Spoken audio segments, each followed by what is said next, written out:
Assalamualaikum warahmatullahi wabarakatuh. Tabi pun. Halo sahabat Polda Lampung, kembali lagi bersama kita di podcast bersama Polda Lampung. Pada kesempatan kali ini kita akan berbincang-bincang dengan salah satu pejabat dari Bithumas Polda Lampung. Sebelum kita berbincang-bincang dengan beliau, di sini saya akan memperkenalkan diri. Saya Triuniati selaku host dalam podcast bersama Polda Lampung ini, dan status saya saat ini sebagai mahasiswi Ilmu Komunikasi angkatan 2019 Universitas Lampung. Baik, saat ini kita telah bersama dengan salah satu pejabat Bithumas Polda Lampung, yaitu Bapak Kompol Andri Yulianto Eskom sebagai Kasubit PID. Mari sahabat Polda Lampung kita sapa beliau. Halo Bapak, selamat datang di podcast Polda Lampung. Terima kasih. Assalamualaikum warahmatullahi wabarakatuh. Bersama Tabi pun. Ya pun. Baik, bagaimana Pak kabarnya hari ini? Alhamdulillah. Saya buka ini dulu ya. Oh boleh Pak, dibuka aja Pak. Lebih dikenal. Iya Pak. Kalau tadi itu karena taat prokes, iya. masih menggunakan masker. Iya Pak, di situasi yang saat ini ya Pak. Ya betul. Gimana? Lanjutkan lagi tadi. Sampai mana tadi ya? Kabarnya Pak. Oh kabarnya alhamdulillah baik ya, dalam keadaan sehat semua. Alhamdulillah. Terus di tengah pandemi ini juga alhamdulillah kita semua yang ada di Bithumas ini sehat-sehat semuanya. Alhamdulillah ya Pak ya. Iya betul. Amin. Semoga ya tetap sehat ya Pak. Ya betul. Amin.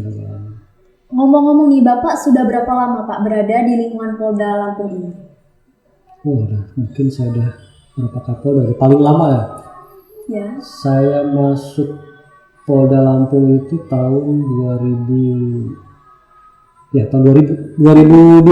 2002 sudah sangat lama sekali ya Pak? Ya, 2002 awal. Karena kami pendidikan itu tahun 2001. Oh ya. Penempatan pertama di Polda Lampung sampai sekarang. Kata orang kalau minum air di Lampung itu akan berat meninggalkan Lampung. Wow, jadi seperti itu. Berat sekali jadi ya Pak. saya bumi Rai Jurai sampai sekarang gitu kan. Tetap di hati nih Pak ya. Tetap di hati. Oke. Nih kan Bapak sebagai Kasubit PID, tugas dan tanggung jawab apa Bapak? Sebagai Kasubit itu tugasnya apa saja Pak? Gini ya. Jadi saya kembali ke strukturnya dulu ya. Iya Pak. Jadi di Bithumas itu ada 3 subit. Iya. Subit Penmas, subit multimedia, dan subit PID. Nah, kebetulan saya sebagai Kasubit PID itu tugas pokoknya itu mengumpulkan informasi dan dokumentasi. Jadi semua kegiatan dikumpulkan di subit PID, dan itu akan dikelola oleh subit Penmas menjadi suatu berita yang kemudian akan diviralkan melalui subit multimedia. Jadi kami bertiga ini subit ini saling berkait. Gitu. Jadi yang mengumpulkan informasi ya Pak. Betul. Kendala apa saja Pak selama sebagai Kasubit ini yang sering Bapak temui? Kendala ya kalau secara tugas kita memang tertutup 1x24 jam ya. Iya Pak. Kita tidak bisa menyampingkan atau menomorduakan tugas. Iya. Nah jadi ya itulah mungkin kalau dari kita karena itu sudah kita tanggung jawab ya harus kita laksanakan. Sementara keluarga kita buat nomor 2 seperti itu. Ya dalam segi pendokumentasi itu kan kita tidak bisa, kita tidak tahu kegiatannya kapan, di mana, tergantung kegiatan pimpinan. Kalau seandainya jadwalnya sudah disampaikan, baru kita langsung menyusun rencana untuk pelaksanaan kegiatan tersebut. Seperti itu. Tapi kadang-kadang juga ada kegiatan dadakan. Nah itu yang harus kita siap. Jadi polisi itu harus selalu siap. Siap sedia ya Pak. Tidak hanya di bagian operasional, kita juga sebenarnya di bagian kami juga harus siap 1x24 jam juga. Seperti kayak yang polisi-polisi di lapangan lah, seperti itu, jagaan terutama ya. Tadi kan berbagai kendala itu Pak.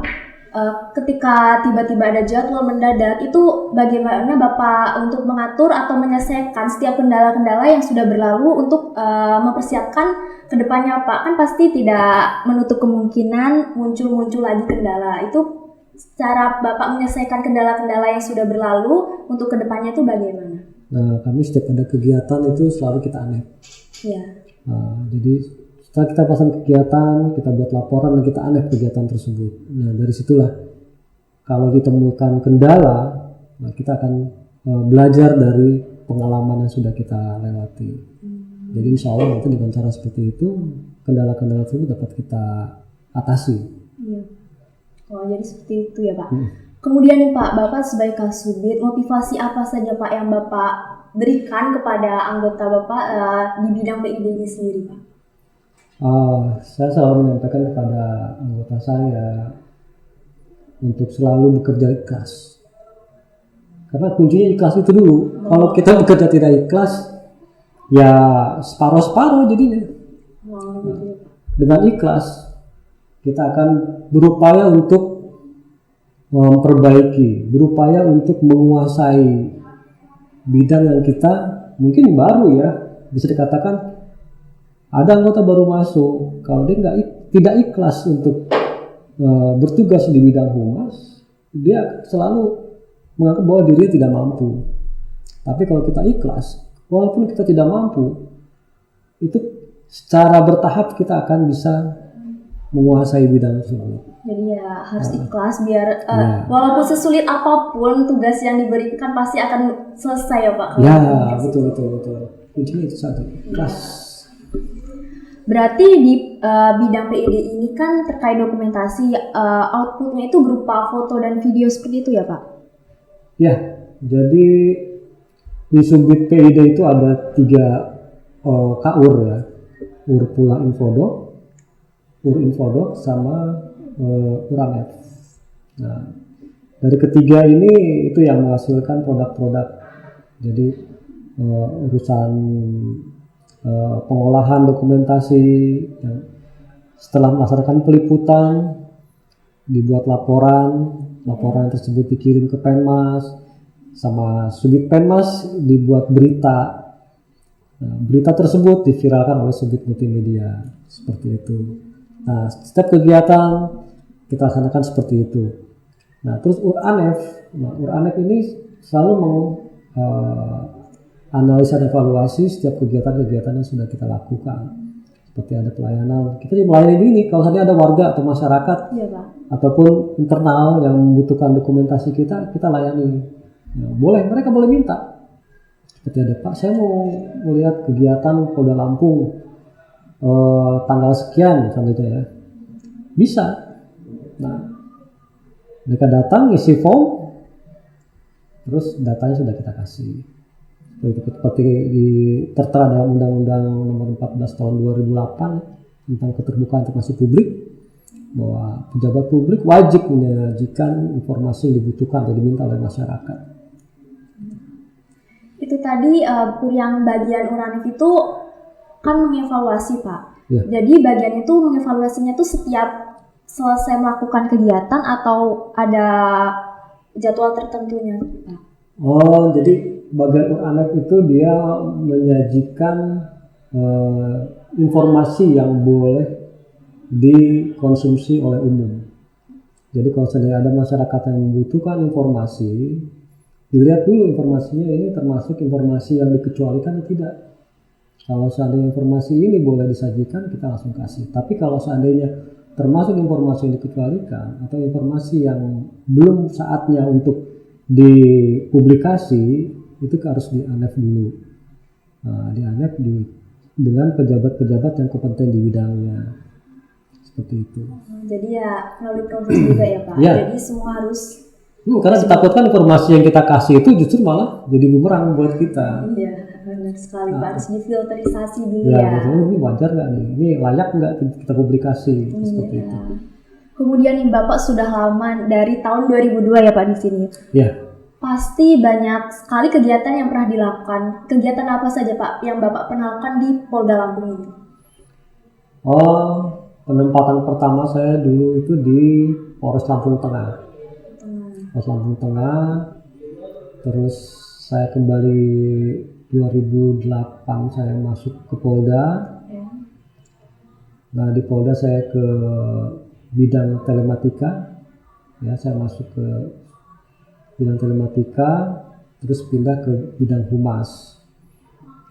Dan tahun 2013 itu saya ke wilayah Polres Lampung Barat, terus dilanjutkan ke Polres Waikanan dan kembali lagi ke humas karena cinta dengan humas, kembali ke humas. Dari awal di sini ya Pak, kembali lagi betul. Dari tadi kan kegiatannya itu mulai dari awalnya di sini, terus pindah lagi dan kembali lagi di sini.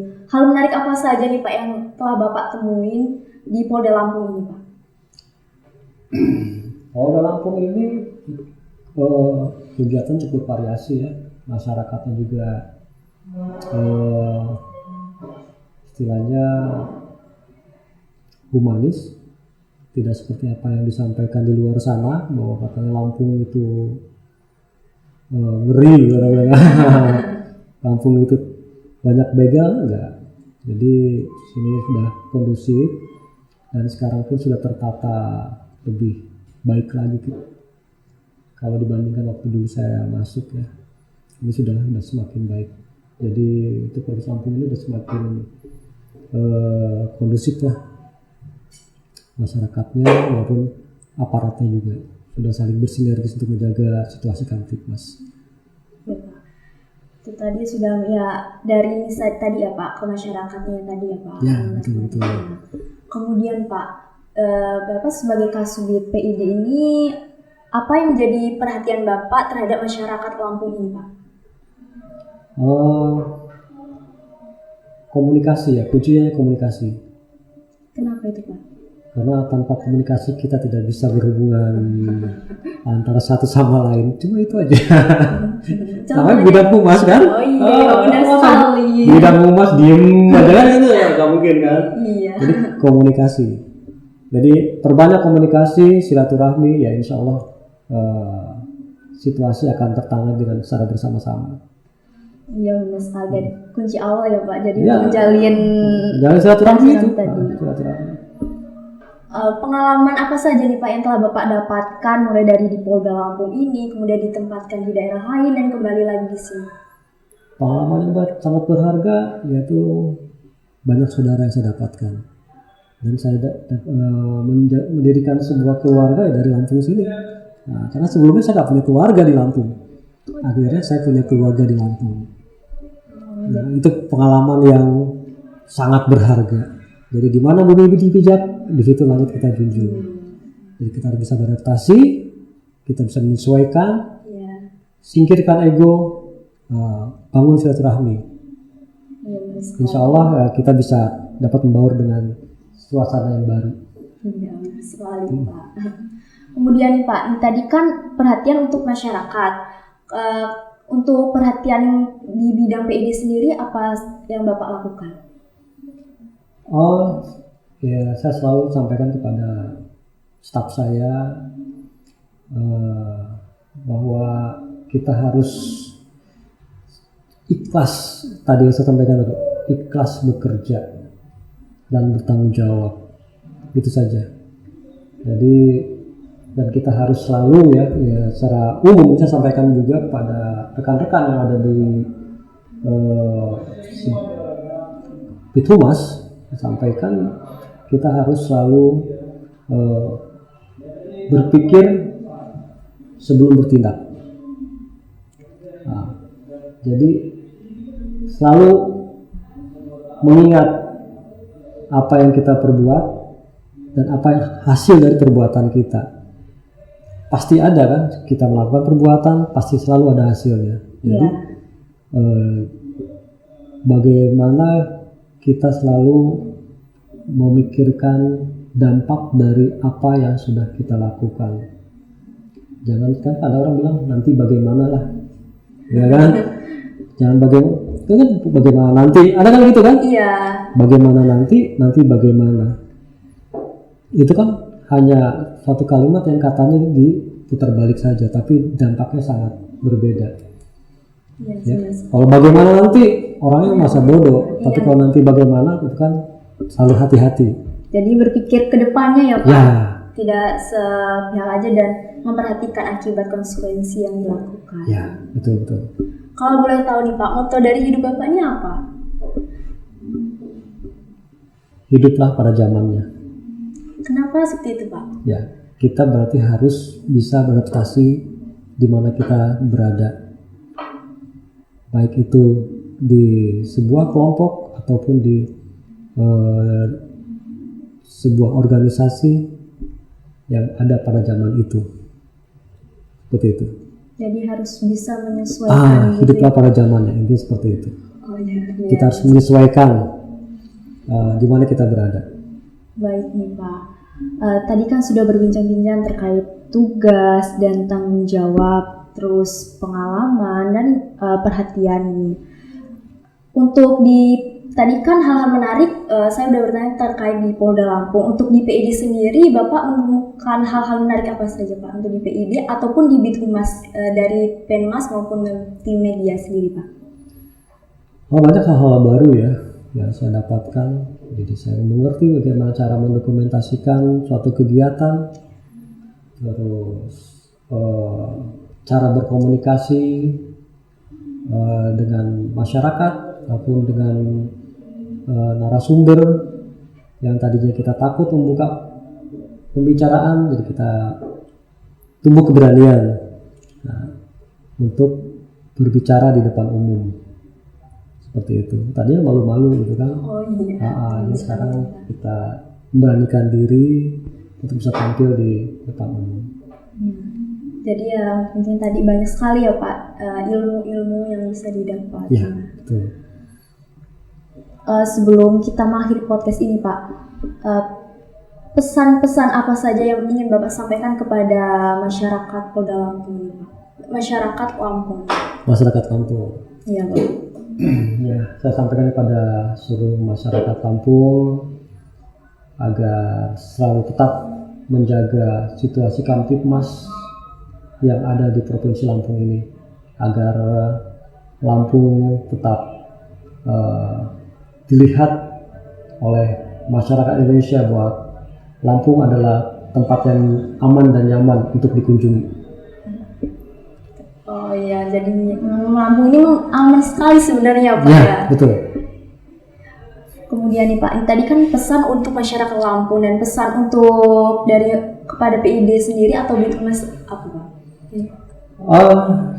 Saya mau pesan pada rekan-rekan yang ada di Bithumas ya. Tetap menjaga kebersamaan sesuai dengan motto kita, together we are strong. Wow, together we are strong. Mantap sekali. Itu motto yang kami selalu agung-agungkan, together we are strong. Iya, karena kalau bersama tuh pasti bisa pasti kuat ya. Oke. Itu tadi sahabat Polda Lampung, podcast kita bersama Bapak Kasubit PID.